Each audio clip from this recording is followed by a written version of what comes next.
Assalamualaikum warahmatullahi wabarakatuh. Kalau Islam Arab ini kata Mbah Mun, kalau Islam Arab itu contohnya kayak pohon kurma, jadi kuat. Dan wajah tasbihnya itu di daunnya tidak jatuh. Tapi kalau Islam Indonesia kata Mbah Mun itu kayak padi, jadi ya agak doyong-doyong sedikit gitu. Jadi untuk menghadapi angin besar itu pilihannya dua, Anda kekar kayak kurma atau fleksibel kayak padi. Jadi ya doyong-doyong sithik gitu ya. Ada koruptor sowan, salam templeknya ya diterima gitu ya. Ada calon bupati cantik ya didukung. Pokoknya agak-agak doyong gitu. Tapi baru kayak doyong itu nggak bisa roboh karena fleksibel. Jadi kazar in akhraja syatahu. Jadi ada dua tamsil. Karena memang menghadapi orang fasik, orang dolim ini kita sebagai ulama itu ya kebingungan. Ini mungkin Ki Afif bisa bahul masail ini. Karena pertanyaannya gini, saya berkali-kali digojlok sama bapak saya. Berteman orang fasik hukumnya gimana? Pasti dijawab haram. Tapi kalau pertanyaannya dibalik, membina orang fasik hukumnya gimana? Baik. Dan bisa membina kalau berteman.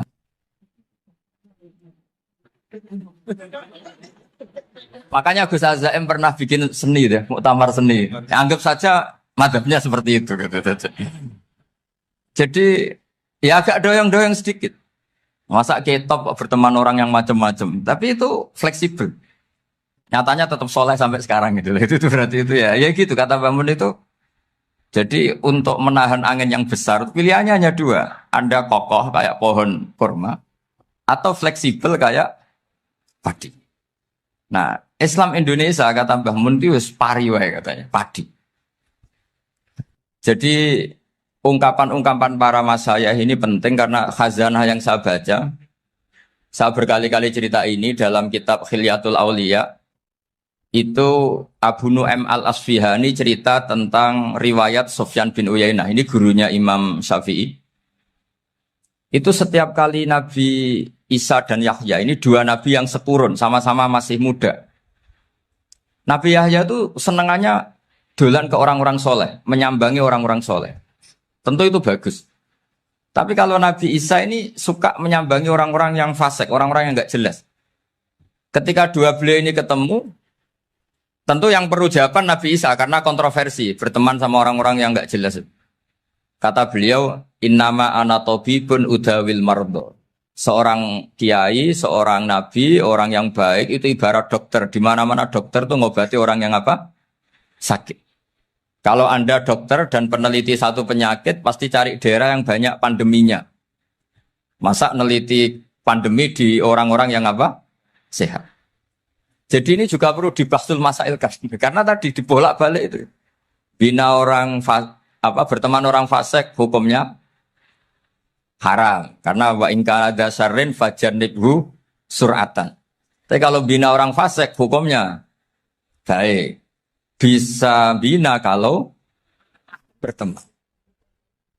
Jadi fikih itu ya karena dibolak-balik. Makanya sholat juga gitu. Sholat yang tumak ninah yang lama itu ya bagus. Masa jagongan mbek pangeran nggak asik.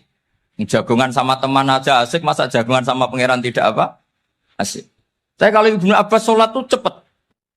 Ketika ditanya, kenapa kalau Anda sholat cepat?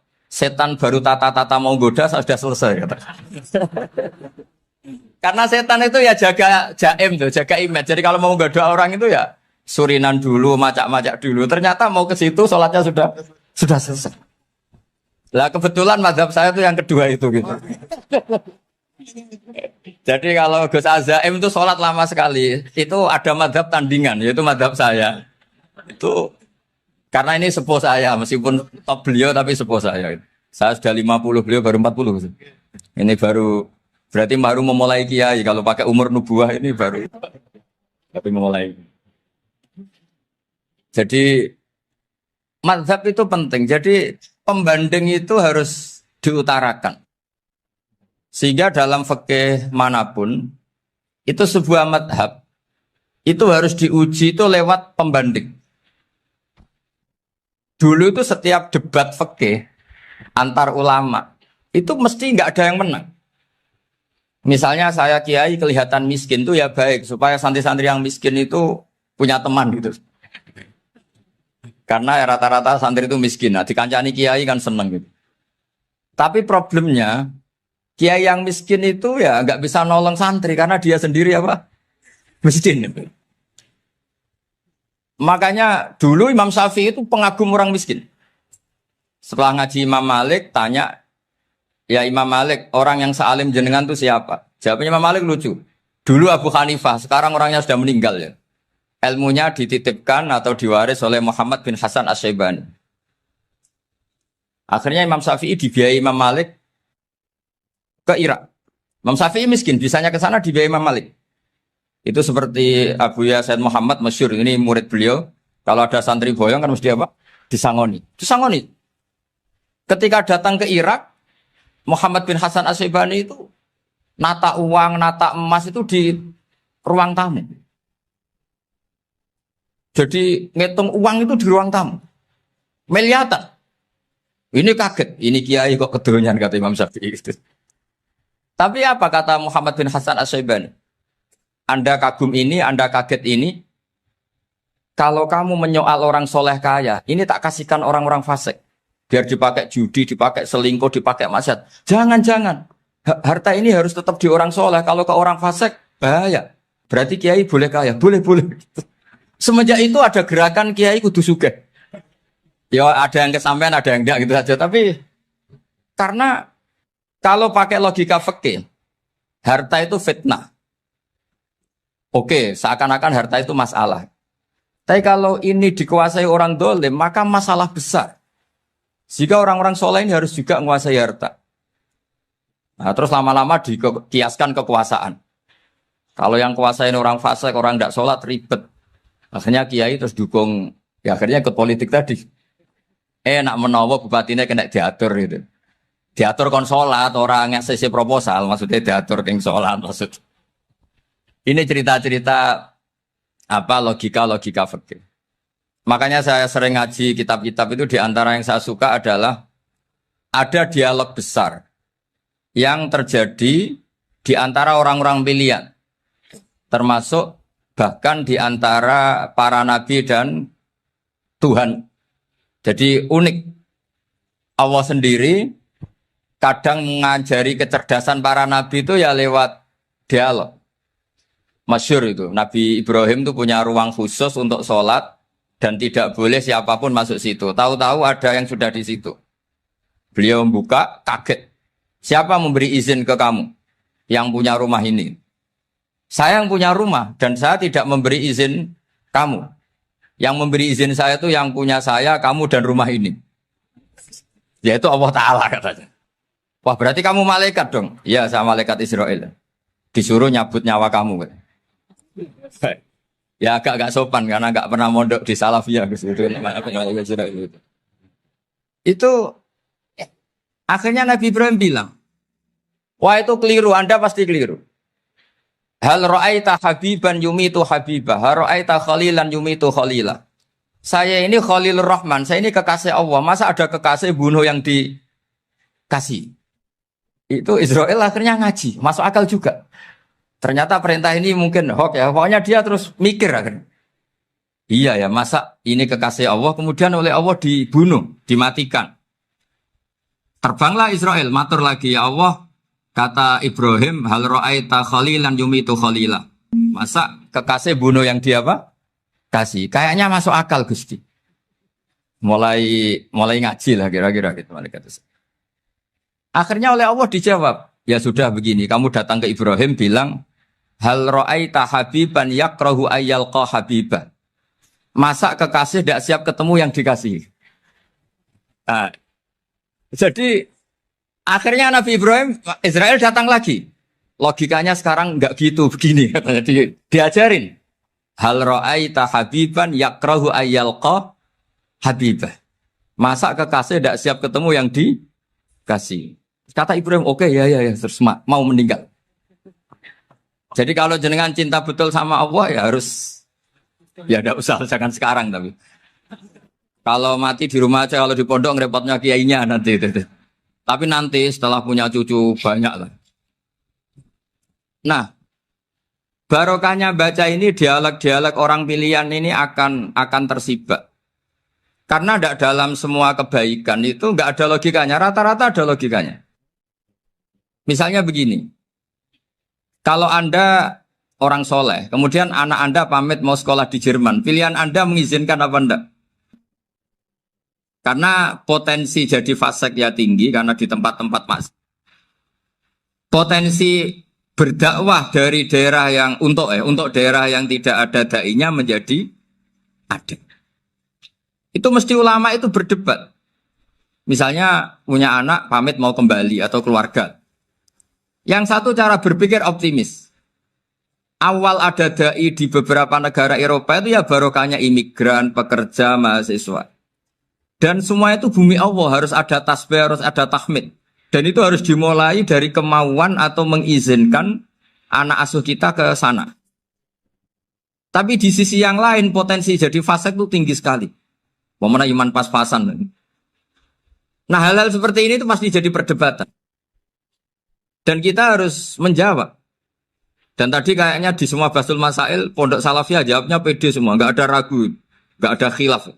Baguslah kalau pede. Meskipun nanti mungkin ada ulama lain yang cara berpikir apa? Berbeda. Sehingga, ini saya cerita ya. Sehingga di kitab-kitab fikih, misalnya saya kok hidup di Bali sudah punya komunitas ngaji. Itu kok saya pindah ke Sukorejo sini. Banyak ulama yang mengatakan haram. Karena membiarkan bumi Allah yang sudah pernah ada orang yang sujud, kemudian ditinggalkan kosong, dan kemudian dikuasai orang yang tidak sujud. Jadi dianggap itu pembiaran.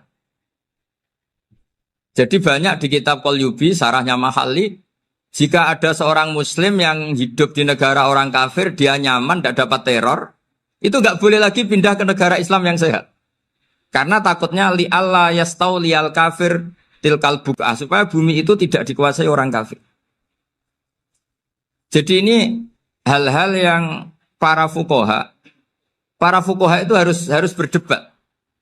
Karena ini masalah-masalah furu'iyah. Sehingga mulai dulu ya banyak ulama yang nyun sewu berpolitik. Mulai Wali Songo sampai sekarang alhamdulillah yang minat banyak. Mungkin bedanya ikhlas sama tidaknya. Tapi kalau saya pernah dikeluhin utusan dari ya komunitas. Islam Indonesia itu dulu itu ceritanya banyak yang dari Kamboja. Kalau dulu orang cerita itu orang Cempa. Itu setelah di Indonesia besar Wali Songo dan Brawijaya 5 itu sudah mulai oleng. Itu singkat cerita mereka berpikir ingin bikin kerajaan apa?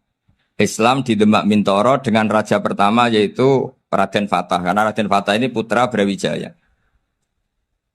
Padahal setelah jadi kerajaan ini era cucu sudah konflik, berebut kekuasaan. Akhirnya sampai jadi Jipang, jadi Jogja, jadi Solo dan seterusnya. Tapi kata Mbah Mun itu tetap barokah. Karena orang Islam terus terbiasa mimpin. Sekeliru-keliru sidik, pokoknya orang Islam biasa mimpin. Sehingga zaman Mbah Hashim ya sudah mimpin Masumi, zaman Ki As'ad pengaruhnya besar. Sampai sekarang Kiai-Kiai pengaruhnya besar. Nah barokahnya Kiai-Kiai pengaruh besar ini sampai moral jadi ukuran.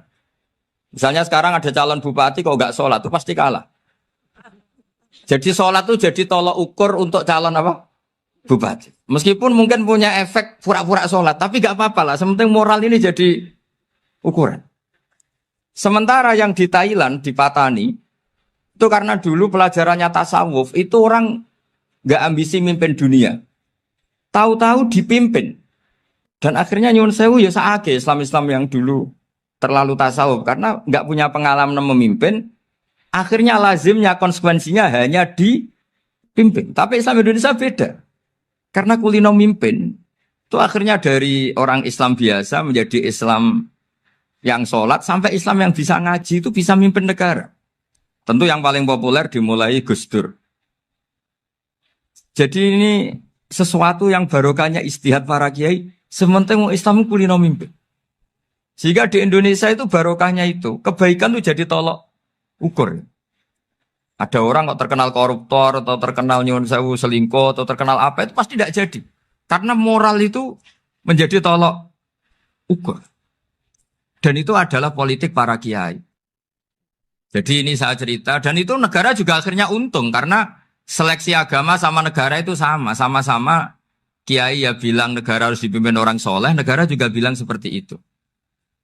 Nah, ketokohan-ketokohan para beliau-beliau ini yang maulah bekerja sama dengan umarok. Kita tahu dulu Pak Harto ya rawuh ke sini ketika Muktamar 84, rawuh ke Ki As'ad, ketika mau kembali ke Khittah juga dirembuk oleh ulama dan umarok.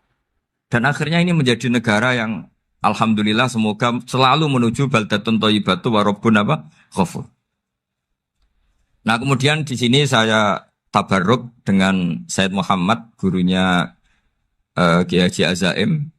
Saya mau cerita tentang amaliyah tadi. Saya sebetulnya nggak niat bacakan bab itu, gara-gara ada khataman jumlahnya banyak saya jadi pusing.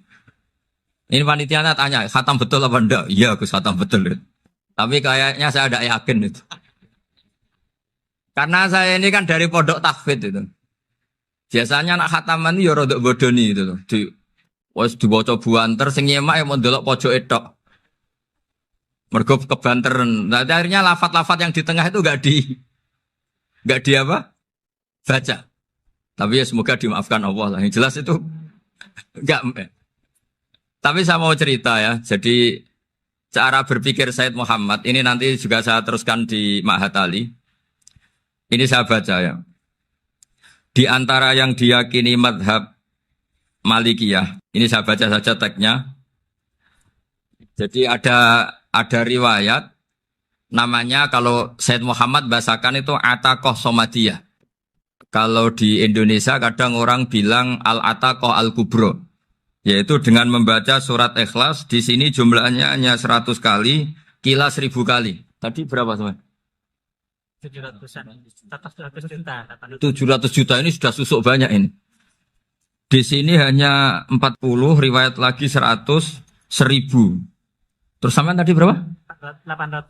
800 juta. Wah, ini sudah susuk ini. Itu anak cucu sampean pasti masuk surga itu kalau gitu. Ini saya baca, ini kitabnya Said Muhammad ini. Suratul Ikhlasi wal Itqu minan nar. Akhrajat Tabrani fil Kabir an Fairuz ad-Dailami wa Ibnu Ukhtin Najasi. Waqad khadaman Nabiyya sallallahu alaihi wasallam. Orang ini jadi khadimnya Nabi. Qala Rasulullah sallallahu alaihi wasallam, "Man qara'a qul huwallahu ahad mi'ata marratin fi shalat ghairiha katabawahu lahu bara'atan minan nar." Ini hanya berapa ini? Mi'ata marrah. Berarti kalau satu orang itu cukup 100. Tadi sudah untuk 7 turunan tadi untuk orang berapa? Ya, untuk 7 turunan cukup. Untuk 7 turunan. Ya sudah susuk ini Duh, ribet ini. Nah, ini tak cari pembenarannya, ini supaya keren. Ini di halaman 188 Abwabul Farad. Warwa Ibrahim bin Muhammad Al-Khiyari fi fawaitihi an Hudzaifah marfu'an. Man qara'a qul huwallahu ahad alfa marratin faqad ishtara nafsahu minallah. Berarti 100, ada riwayat lagi 1000. Nanti tak carikan lagi yang berapa? 1 miliar. Jangan banyak-banyak. Nah, ini saya baca ya. Wa hadzal adatu huwa al-ma'rufu bi ataqatis somadiyah. Wa qad nassa jama'atun mutaakhiril malikiyah ala istihbabi ataqatis somadiyah. Wa haddu ala qiraatiha wa istimaliha. Minhum Asy-Syaikh Abdus Salam Al-Asmar sak terus ini. Jadi kullu haula'i istahabbu ataqatas somadiyah ma'atirafi ba'dihim kal misnawi bi syiddati fi hadisiha. I'timadan ala anna hadza minal fadha'il allati yutasahalu fiha. Faman sa'a yasta'milaha roja'a khusula ma fiha fala ba'sa bidzalik ala syarti alla ya'taqida thubuta dzalika anin nabi sallallahu alaihi wasallam hatta la yaqa fil kitsbi alaihi. Jadi intinya itu silahkan Anda bikin jumlah sesuai versi Anda. Yang penting Anda jangan kampanye kalau itu perintah Kanjeng Nabi Muhammad sallallahu alaihi wasallam. Karena kalau kamu atasnamakan Nabi kemudian jumlahnya sampai 800 berapa? 800 juta, berarti Nabi mengajarkan masyakoh pada umatnya. Jadi cukup yang riwayat itu di sini hanya 100 sama 1000. Jadi kalau jumlah tadi untuk 7 apa? Turunan. Jadi kamu harus ditutup dengan doa, ya Allah, semua itu bukan untuk saya tapi untuk 7 turunan. Tolong catat ya Allah. Karena jadi artinya gini loh ya, orang Indonesia yang sering mempraktekkan atakosomadia itu bukan tanpa dalil. Ternyata dalam madzhab Maliki, saya masih ingat ketika mbah saya kandung, bapaknya bapak, asmane Mbah Nur Syam, itu wasiatnya minta dibacakan 4.000. Yang baca pas itu ya bapak sama anak-anaknya. Dan kemudian alhamdulillah zaman akhir itu mulai agak ngawur. Kalau ada acara itu wong liya kon maca anake mlebu metu gak melok maca. Itu keliru, saya jamin itu keliru. Saya sering kalau mimpin di rumah, kalau yasinan di tonggo-tonggo kok anaknya gak maca saya keluar. Bapakmu wong liya kon maca kata saya gitu. Jadi itu menurut saya itu yang jelas saya sampai ngisi begini. Yang ada riwayatnya itu idza mata ibnu adam min qata amaluhu illa min salasin shadaqatin jariyah au ilmin yuntafa'u bi awaladin sholihin yatullah. Itu tidak ada di hadis au kiyayin sholihin yatullah. Yang ada itu awaladin apa? Sholihin. Jadi anaknya harus ikut. Kalau tidak ada usaha atas. Akhirnya anaknya udah tinggi Gus nggih. Wah, akhirnya tak kei jagung paling akeh kula mendet sithik. Wong aku ora anake. Kadang-kadang enggak orang lain baca buahnya anaknya mau mlebu metu mau enggak tamu mbek rokokan. Itu harus ditobatkan itu. Keliru itu. Karena nasnya bukan aukiyayin solihin tapi awaladin solihin. Ini bukan provokator, ini memang iya harus seperti itu. Nah terus tentang tadi la ilaha illallah yang didawahkan Gus Azaim. La ilaha illallah itu penting sekali, cuma saya mohon itu dielmoni lah. Jadi dulu kalimat ini menjadi spesial karena dielmoni, karena dimulai dari fa'lam annahu la ilaha illallah. Terusannya ayat tuh wastaghfir li dzambika walil mu'minina wal mu'minat. Saya ulang lagi ya. Terusannya ayat tuh wastaghfir li dzambika walil mu'minina wal mu'minat. Makanya menurut mazhab Sadili, kamu disuruh baca la ilaha illallah dulu, jangan istighfar dulu. Saya ulang lagi ya. Dalam mazhab Sadiliyah itu la ilaha illallah dulu, nggak boleh istighfar dulu. Alasannya masuk akal. Orang yang kafir 70 tahun, itu sekali baca la ilaha illallah itu langsung yughfar lahum ma qad salaf. Sehingga la ilaha illallah sendiri sudah punya kekuatan supaya dosa kita diampuni. Qul lil ladzina kafaru iyantahu yughfar lahum ma qad salaf. Cara menghentikan kekafiran gimana? Dia melafadzkan la ilaha illallah. Ini kalimat yang begitu saktinya sampai orang yang kafir puluhan tahun itu dosanya semuanya terhapus hanya karena melafadzkan la ilaha illallah. Nah, makanya kata Abdul Hasan Asadili wastaghfir li dzambika ay bihadil kalimah. Seseorang sah di istighfar itu kalau melafadzkan la ilaha illallah. Misalnya ada orang kafir mati kafir. Sah enggak anak cucunya mengistighfari dia? Enggak sah karena belum melafadzkan la ilaha illallah. Makanya kata Abu Hasan Asadili wastaghfir li dzambika ay bihadil kalimah. Sehingga lafadz ini spesial betul. Tapi kadang-kadang beberapa mursyid cara berpikir lain. Ini kalimat thayyibah harus dibaca orang suci sehingga mendahulukan apa? Istighfar. Untuk supaya pas ngelafadzkan kalimat thayyibah sudah dalam keadaan apa? Suci. Itu juga masuk akal. Tapi secara meyakinkan saya sendiri lebih mengikuti manhajnya Abil Hasan Asyadzili karena alasannya tadi yang kafir puluhan tahun saja langsung luntur dosanya karena melafadzkan la ilaha illallah. Artinya la ilaha illallah sendiri sudah bagian dari istighfar. Nah, ya tadi buktinya fa'lam annahu la ilaha illallah terus wastaghfir li dzambika walil mu'minina. Jadi orang sah diistighfari itu setelah dipastikan sah tauhidnya. Jadi setelah tauhidnya sah, yaitu la ilaha illallah, baru sah apa? Diistighfari. Sehingga orang kafir, saya ulang lagi, orang kafir yang mati kafir, anak cucunya tidak boleh apa? Tidak boleh menistighfar. Terus saran saya kedua, la ilaha illallah itu filosofinya itu nafyun li uluhiyati ghairillah wa isbatun li uluhiyatillah wahda. Filosofi la ilaha illallah itu gimana? Menafikan semua selain Allah itu tidak Tuhan dan hanya menuhankan Allah semata. Nah itu caranya gimana? Caranya kita harus terbiasa ini karena tadi saya dibilangin panitia ini rata-rata mustameknya atau mustamiatnya ini santri. Caranya gimana? Dilatih pakai logika. Saya berkali-kali cerita kalau ngaji, saya sekaligus kampanye. Allah itu Tuhan yang begitu fair. Untuk menjadi Tuhan, Allah mempersilahkan, ada kualifikasi Tuhan. Jadi boleh, dikompetisikan itu boleh, kata Allah. Gak apa-apa kamu ngaku Tuhan gitu, kata Allah. Tapi nak ngaku pangeran itu paling gak ya direputasi lah. Ada verifikasinya. Dimulai dari apa? Ya kalau jadi Tuhan itu setidaknya bikin langit bumi lah. Aturannya gitu. Jadi kalau daftar bupati ya daftarlah ke KPU. Masa tahu-tahu jadi apa? Tuhan kemudian tidak punya prestasi bikin langit bumi. Sehingga Allah itu cara ngendikan itu ya fair. Qul ara'aytum ma tad'una min dunillah aruni madza khalaqu minal ardi am lahum syirkun fis samawati. Coba yang kamu tuhankan selain saya, prestasinya apa? Ketika saya bikin bumi itu apa ikut bikin? Terus am lahum syirkun fis samawati. Kalau bikin langit, kalau nggak bisa ya urun lah gitu. Urun semen apa urun bego, pokoknya urun lah gitu. Urun ora, gawe bumi ora, ngerti-ngerti ngaku jadi pangeran. Kul hatu burhanakum. Jadi ya kan ya lucu kan, misalnya syarat kiai di Salafiyah kan keluarga Kiai As'ad, cucunya ngaji ngalim. Orang keluarga Kiai As'ad tuh aku kiai utama di Salafiyah. Oh mesti di penjara ya.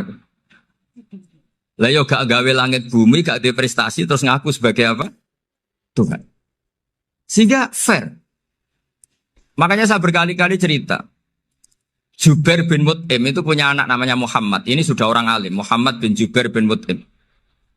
Itu cerita awala islami abihi. Mut'im itu orang pinter sekali. Saking pinternya dia jadi delegasinya orang Quraisy datang ke Rasulullah sebagai negosiator untuk membebaskan Asra Badrin. Tawanan perang apa? Badar. Yang namanya disuruh itu pasti orang pinter. Tapi apa yang terjadi ketika nginep di masjid? Karena zaman itu gak ada hotel. Nanti jadi geger. Orang musyrik nginep di masjid hukumnya gimana? Bahsul masail tok. Zaman itu mau tidak mau. Kalau sekarang kan ada hotel, kiai juga punya wisma. Apa yang terjadi? Orang ini cerdas sekali. Dan delalah Nabi pas sholat maghrib itu baca wattur wa kitabim mastur sampai am khalaqus samawati wal ard. Ya kalau kamu jadi Tuhan ya setidaknya menciptakan langit bumi lah. Namanya jadi Tuhan ya ada persyaratan kan. Paling tidak punya reputasi menciptakan langit bumi. Atau kalau jadi Tuhan setidaknya reputasinya itu enggak diciptakan yang lain. Am khuliqu min ghairi syai'in. Ini jadi Tuhan kok punya bapak, punya ibu. Ini jadi Tuhan kok lahirnya di bumi. Ada tanggal lahirnya, ada tahun. Masa jadi Tuhan kok dulu buminya semuanya walhasil tuh. Akhirnya Nabi ketika salam sholat maghrib, dia datang. Ya Rasulullah, akalku habis oleh ayat yang barusan engkau baca. Sudah saya Islam saja. Argumentasi selain Allah Tuhan itu batal. Itu, nah saya mohon santri-santri Salafiyah itu baca Quran sampai seperti itu. Jadi jangan hanya khataman banyak-banyakan maksudnya. Ini bukan nyindir ini, ngamuk ini. Jadi ya khatamannya tadilah 1000 atau berapa lah, jangan banyak-banyak. Juga kasihan malaikat yang nyatet kan. Wong baru subhanallah alhamdulillah aja di teks hadisnya abad al malaikah kan ditete. Itu baru subhanallah alhamdulillah itu sudah mencapaikan malaikat. Makanya saya wiridan tuh arang-arang kasihan malaikat karena nanti jadi itu ya ada madhabnya itu jadi kalau Gus Azaim sholat lama tak saingi sholat cepet itu sama-sama ada madhabnya. Yang cepet kayak saya tadi setan pas tata-tata mau goda pas rukuk saya sudah itidal. Mau goda itidal saya sudah sujud, pusing dia. Tapi jangan tiru ini madhab yang agak-agak khusus lah sudah. Cara orang Madura agak khilaf tuh. Khilaf ya. Khilaf ini agak khilaf ini sudah. Tapi saya ingin lah. Sampean kalau ngaji Quran itu dilatih berlogika. Jadi Allah itu fair. Gak apa-apa kalian ngaku Tuhan tuh gak apa-apa. Tapi tunjukkan prestasi kamu apa. Aruni madza khalaqu minal ardi am lahum syirkun fis samawati. Am khalaqus samawati wal ard. Diulang lagi am khuliqu min ghairi syai'in. Setidaknya kalau jadi Tuhan itu ya enggak butuh yang lain lah. Masa jadi Tuhan kok wujudnya saja butuh orang lain, butuh bumi eksistensinya butuh makan, butuh minum. Makanya Allah cara meniadakan uluhiyah selainnya itu Allah tuh redaksinya itu mengena sekali. Yaitu tadi dengan cara-cara seperti itu. Sebagian ayat disebutkan ma asyattuhum khalqas samawati wal ardi wala khalqa anfusihim. Wong Tuhan kok nggak punya reputasi bikin langit, bikin bumi, bahkan untuk menciptakan dirinya sendiri saja nggak bisa. Ya sudahlah, kamu nggak usah ngaku Tuhan, nggak level kata Allah gitu. Akhirnya terus ditemukan Tuhan yang sejati, yaitu wal awwalu wal akhiru wal zahiru wal batin. Nah, itu yang Mut'im ini tadi termasuk orang yang sangat cerdas sekali. Padahal itu bacanya bukan pas basul masail, enggak. Nabi pas sholat maghrib. Juga bukan pas ceramah, enggak. Tapi itu didengarkan. Makanya termasuk ini spesial untuk hormat saya kepada Ki As'ad. Makanya saya ini kalau mentasjik santri-santri, ini agak sensitif, tapi sudah saya tidak perlu takut fitnah. Saya termasuk kenapa saya ingin jadi ahli tafsir, tentu yang membentuk itu Mbah Maimun dan bapak saya. Bapak saya itu hafal Quran kayak hafal Fatihah. Saking senangnya Quran itu. Mungkin bisa kamu saingi itu. Itu adalah orang kafir itu bisa paham Quran. Itu sangat menyinggung saya. Orang kafir itu bisa paham Quran. Ketika Umar Islam itu karena mendengar apa coba? Mendengar apa? Quran. Dan itu masih kafir apa sudah Islam? Masih kafir karena kalimat-kalimat yang di Quran itu begitu jelas wal kitabil mubin sehingga didengarkan orang kafir pun tuh ngefek. Makanya ketika Umar datang ke saudari putrinya kemudian dengar Toha ma anzalna alaikal Quran apa? Litasqa, itu dia terus iman. Begitu juga Mut'im. Itu ketika dengar Nabi baca surat At-Tur ya langsung iman. Makanya kata Ibnu Jarir At-Tabari, kamu jangan pernah bilang gini, syaratnya paham Quran itu harus alim, harus gini.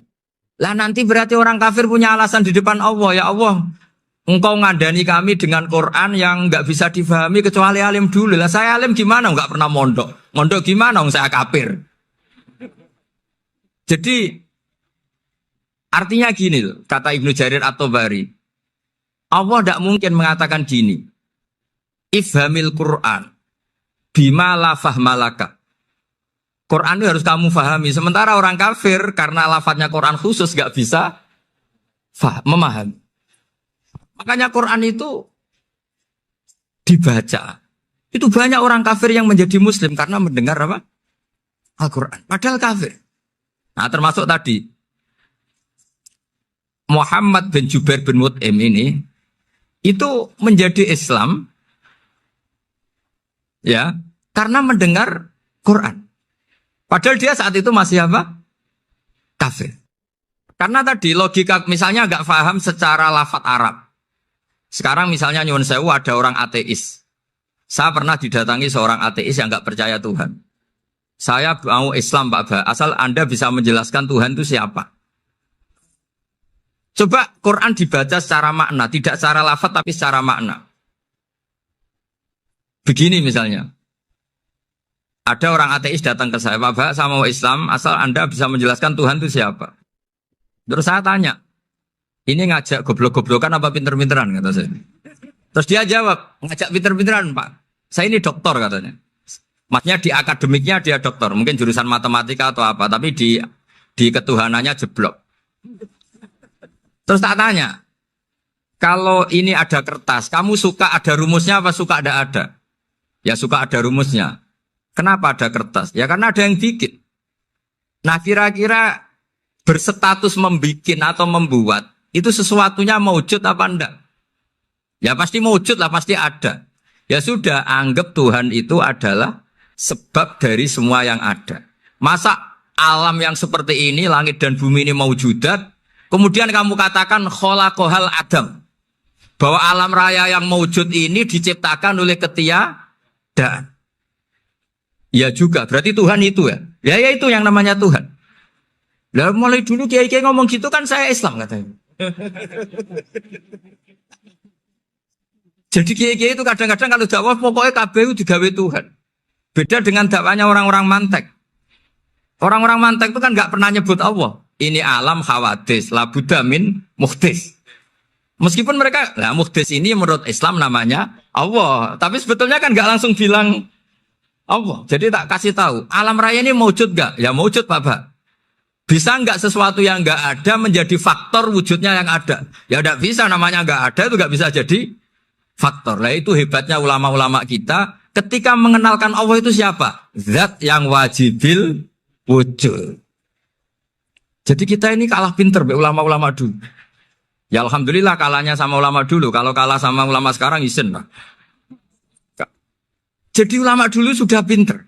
Pasti pertanyaan dasar manusia, hadil maujudat itu man khalaqaha, siapa yang menciptakan? Kalau kamu langsung jawab Allah atau Tuhan, mereka pasti tidak nerima. Ya jawab saja, hadil maujudat mesti khalaqaha maujudun. Nah berhubung maujud ini berstatus pencipta, harus super. Lah super ini oleh ulama disebut wajibul wujud atau musabbibul asbab. Yang oleh Islam dinamai Allah. Tapi kita langsung ngomong Allah, mesti aja bingungkan kan bagi yang bingung maksudnya. Ya saya mohonlah kalimat-kalimat la ilaha illallah itu diamatilah, diresapi sampai seperti penjelasan saya ini, sehingga punya kualitas ilmu. Karena syaratnya memang fa'lam, harus punya kualitas apa? Ilmu. Ilmu itu apa? Ma'rifatus syai' ala ma huwa alaih. Mengenal sesuatu sesuai detail-detail sifatnya sesuatu itu.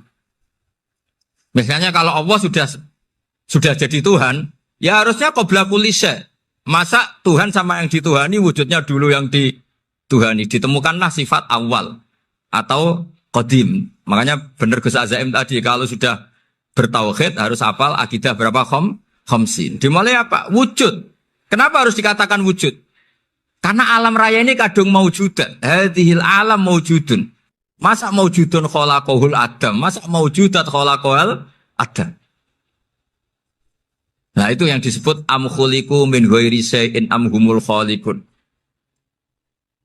Jadi saya mohon semohon-mohonnya cobalah tradisi-tradisi lihat baru ayat ini dihidupkan lagi sehingga kita baca Quran itu sekaligus menjadi orang yang sangat argumentatif. Karena Quran adalah qul falillahil hujjatul baligh. Dilatih. Jangan bosan dilatih. Makanya kalau saya baca ayat-ayat seperti itu, cek fair Allah. Fair betul. Gak apa-apa saya punya pesaing kata Allah. Tapi yang imbang dong. Pas aku gawe langit ya bantulah. Atau ada langit tandingan lah kira-kira gitu. Kalau saya bikin bumi ya ada bumi. Nah misalnya sekarang orang Cina bikin matahari. Materinya dari mana coba? Dari yang sudah ada sekarang kan? Tetap saja agak ikut bikin kan? Tapi kalau Allah bikin langit bumi minal adam minal wujud. Kalau mereka paling rekayasa yang sudah wujud, adik. Nah, harus sampai seperti itu. Sampai kata Gus Azim, kul hatu apa? Burhanakum dan. Jadi ini cara-cara kita untuk menguatkan iman. Aruni madza khalaqu minal ardi am lahum syirkun fis samawati. Terus kata Allah, itu nih bi kita bimin qabli hadza au atharatim min ilmin. Kalau kamu enggak setuju teori ini kata Allah, cari kitab suci versi Anda. Aturan jadi Tuhan itu apa coba? Ya tetap saja semua kitab suci akan mengatakan di mana-mana Tuhan itu pencipta langit dan bumi. Jangan yang lahir di bumi jadi Tuhan. Jangan Lata Uzza jadi Tuhan. Jangan karena sakti jadi Tuhan. Nah ini di sini pentingnya ilmu balaghah, ilmu mantek yang alhamdulillah di pondok-pondok kita masih diajari. Makanya kata mantek sebetulnya ilmu akal hanya menemukan hadil maujudat khalaqaha maujudun. Nah yang maujud ini siapa? Ya wajibul wujud. Nah kemudian Islam menamai ini Allah Subhanahu wa ta'ala. Makanya ulama dulu itu kalau ngetikan Allah itu siapa? Zat sing wajibul wujud. Itu filosofinya luar biasa. Karena dengan seperti ini bisa menafikan teori ateisme. Bahwa alam raya ini diciptakan oleh ketiadaan. Makanya saya bilang tadi, ngajak goblok-goblokan apa pinter-pinteran gitu. Lah nek ngajak goblok-goblokan yang ini hadhil maujudat khalaqahal adam. Terus kita goblok bareng. Loh iya kan barang maujud diciptakan yang tidak maujud. Wong ora wujud kok mempengaruhi sing wujud. Ya monggo nak goblok bareng kata. Akhirnya, kok Gus, saya ini dokter masa kamu ajak goblok? Ya sudah pinter saja kata saya. Alhamdulillah karena debat kecil ini dia menjadi nyaman lagi dengan apa? Islam. Memang saya tentu nggak bisa disalahkan doktoralnya karena di ilmu yang selain apa? Teologi gitu. Tapi kan polanya dia pasti pinter. Makanya ini sekaligus mengingatkan anak-anak lah. Kecakapan menjelaskan itu harus dilatih. Karena di antara kelebihannya Quran itu wal kitabil apa? Mubin. Yaitu kitab yang punya kemampuan menjelaskan. Ini yang terakhir saya beri contoh. Terakhir ini penjelasan Quran. Dulu orang kafir itu cara berpikir itu begini. Muhammad, urusan kita ini banyak, problem kita banyak. Masa iya urusan yang banyak ini cukup dengan satu Tuhan? Kalau problem banyak ya Tuhannya harus banyak. Ada Tuhan pohon, Tuhan hujan. Kayak Cina itu ada Dewi Kuan Im keberuntungan, ada yang sial. Pokoknya diurus yang banyak lah. Maka mereka bilang aja'alal alihata ilaha wahida inna hadza la syai'un ujab. Ini aneh urusan banyak kok Tuhannya satu, ini aneh lah. Tapi Nabi secara sabar dan yang diomongnya orang kafir. Tidak anak mahatali, orang kafir. Jadi nanti kalau anak mahatali gak paham Quran kebangetan orang kafir saja paham. Akhirnya Nabi secara santai, secara rileks memberi penjelasan gini. Kalau Anda menjadi buruh, kalau orang Arab dulu bilang abdan. Kamu suka enggak punya majikan banyak, perintahnya beda-beda, semuanya memaksa kamu untuk nurut. Sama punya majikan satu yang baik. Ya enggak suka lah Muhammad, kalau majikan saya banyak, semuanya berhak merintah saya, enggak enak. Majikannya satu saya, satu saja. Terus kata Nabi, Tuhanmu itu majikan kamu. Kalau Tuhannya banyak, kamu bingung. Berarti perintahnya banyak. Akhirnya mereka paham. Dan itu segampang itu Allah memberi penjelasan.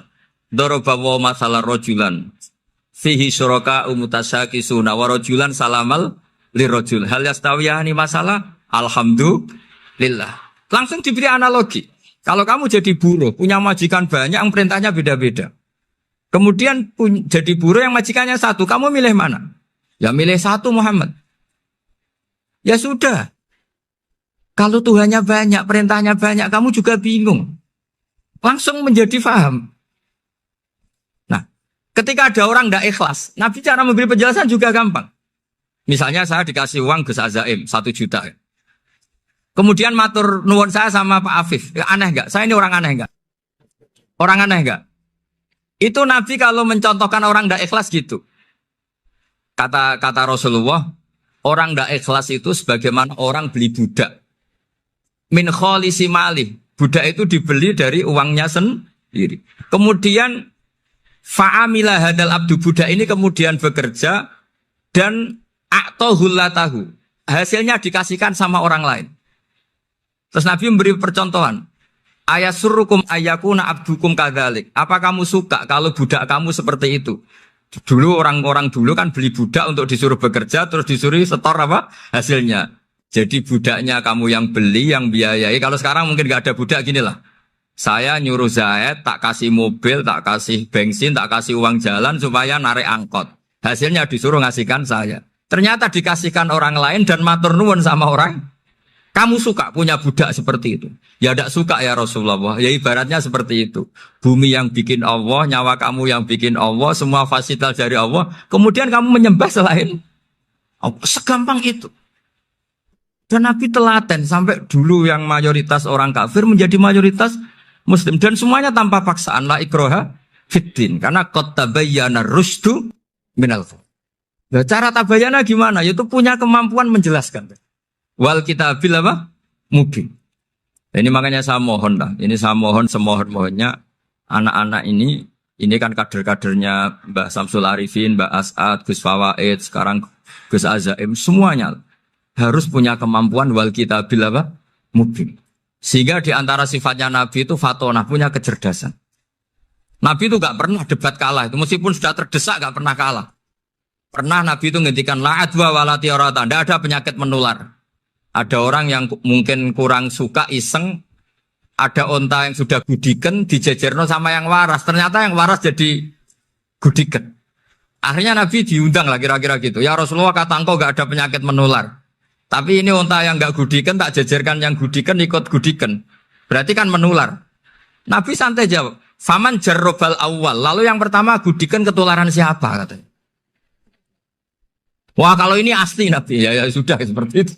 Jadi ngiranya dia menang karena yang gudikan pertama nulari yang kedua. Ternyata Nabi tanyanya lagi faman jarrobal awala, yang gudikan yang pertama siapa? Oh ini asli ya maksud saya itu. Jadi Nabi itu gak pernah kan? Karena Nabi punya apa? Fatona. Jadi saya mohon ya tadi makanya ini efeknya tuh khatamannya gak boleh banyak-banyak ya. Maksud saya kalau musim khataman ya gak apa-apa, khataman banyak-banyak. Tapi kalau gak musim khataman ya musim-musim tadabbur gitu. Tapi kalau ini musim khataman ya monggo lah. Cuma saya kok kasihan malaikatnya tadi itu.